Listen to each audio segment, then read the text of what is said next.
I think I've accepted it. I don't think I've had an option to not accept it. My whole life has been kind of surveillanced in a way, and I've never really let it cripple me to make the choices I've made. I've just understood that people are watching, but I don't know. I'm not ashamed of any of the choices I've made. I'm very proud of who I am, and I'd rather live my life like that.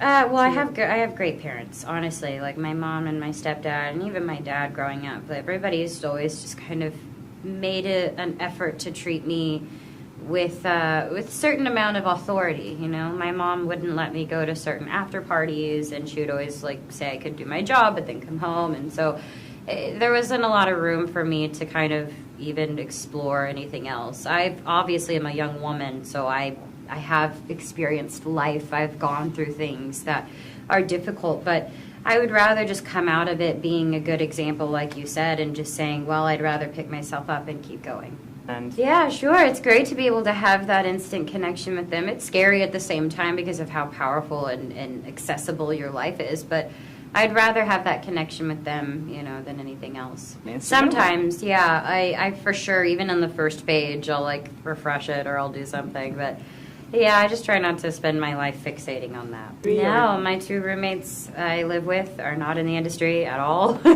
One's a realtor, and I've known her for 8 years, and another one works for a nonprofit charity. So I don't know. I've always kind of had a little bit of both. Yeah, I just saw my friends in Texas like 3 days ago. I don't know. I think for this movie in particular, she's just more about herself. I think women shouldn't necessarily be defined by a relationship. I think that's what Mavis kind of embraces. She's falling in love with somebody, but even though he's human and he's different, she still loves it. And I think she has a beautiful baby created out of that love. And I think it's great to kind of be a strong, confident woman.